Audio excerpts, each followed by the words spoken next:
Today on Pro Church Daily, we're talking about the 5 elements that every church website needs at the top of its homepage. Well, hey there, and welcome to Pro Church Daily, the show where in 10 minutes or less, you'll get your daily dose of tips and tactics to help your church share the message of Jesus while we navigate the biggest communication shift we've seen in the last 500 years. I'm your host, Alex Mills. I'm joined, as always, by the boss man. It's Brady Shearer. And today, we're talking about the 5 elements that every church website needs to have on its homepage.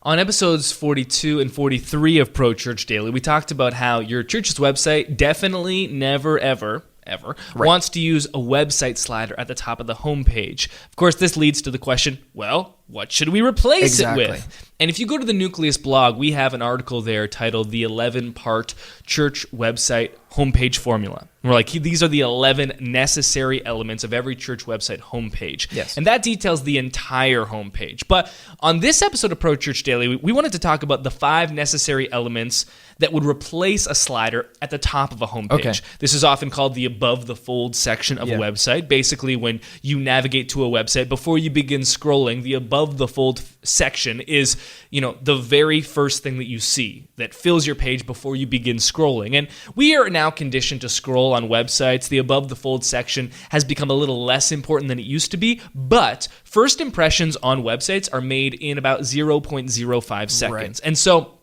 your above the fold section, the very top of your homepage, is crucially important when it comes to helping to form that first impression. And we have a multitude of data that speaks to the necessary elements that a visitor is looking to. Yes. Namely, there are 5 in total, and we want to go over each of them in this episode of Pro Church Daily. So the first thing that should be at the top of your homepage is your logo. Yeah. Not exactly surprising, but in a study conducted by Missouri S&T, participants were shown 25 different websites, and the researchers used eye tracking software and an infrared camera, so it was super advanced, cool, futuristic, and the researchers monitored the eye movement of the participants as they scanned through the web pages. Here's what they found.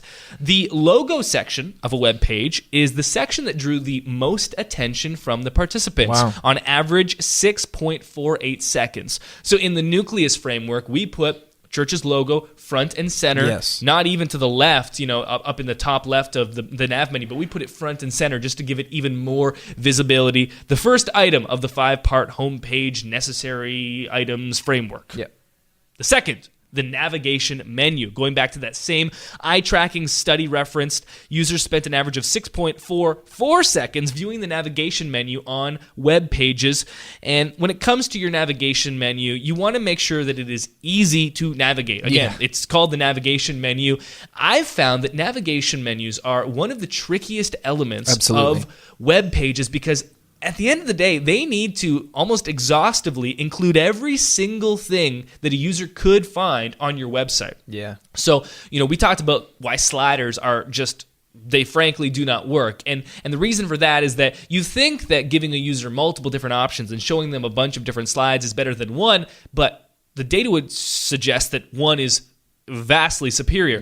But when it comes to your navigation menu, you need to give your users the ability to navigate to any part of the site. With that being said, what happens a lot of the time is that churches will create these giant navigation menus that actually cause more confusion than simplicity. And so the sweet spot that I've found is 7 top line navigation menus items or less. Okay. So if you start going above 7, it just complicates things. 7 or less. So with Nucleus, what we've done is we have 7 top-line navigation items that you can, fill up. If you need more than 7, they overflow into this more bucket that allows for even more than 7 top-line navigation items, but it just doesn't show them in the top level. And then within each of those top levels, we allow, I think, anywhere between 20 and 40 sub-navigation menus. So if you had, let's say one of your navigation menu items was dedicated to small groups and your church had 38 small groups, you could put all 38 into the sub-nav. And I think we added it up. Our developers are mad scientists, and they made it possible to include 656 navigation menu items in total between the 16 top level items, 7 of which are visible, the remaining, 9 get put into the overflow, and then the 20 to 40 sub-navs in each. I'm sure I speak for all our listeners when I say my church is going to need all 600 of those. Yeah, we had a design meeting, and their dev is like, no church will use this many. I was like, yeah, totally.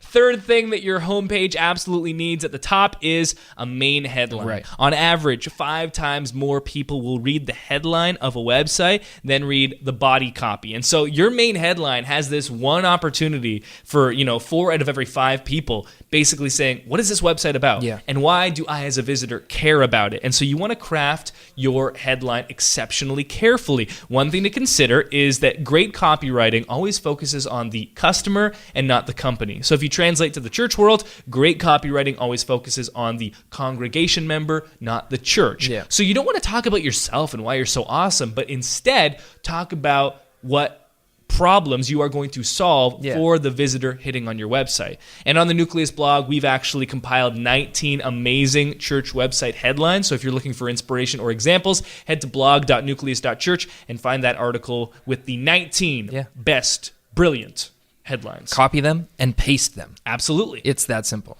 Fourth item on your homepage above the fold you want to include is a call to action. So what do you actually want people to do when they land on your website? This is what the call to action is for. This is why sliders and carousels are so inferior, because they have on average a less than 1% click-through rate, whereas the industry average everywhere is about 3.5% for click-through rate. So what is that primary call to action? Of course, it's up to you and your church what you put there. We recommend that you put something that serves your potential new visitors. Yeah. So if you use Nucleus for your church's website, we always recommend that users put their featured card, the card that's at the top of their page, the primary call to action for visitors. So we have this I'm new single-click template in Nucleus that we recommend churches use. That way, when you land on a website as a visitor, there's something there right for you. And it's not talking about the upcoming pancake breakfast, which for you as a new visitor searching for hope, community, and purpose doesn't really mean much to you. Right. You need something for your new visitors. I'm new is great for that. Final thing that you want to definitely want to include at the top of your church's homepage is inspirational imagery. This could be a photo. This could be a video.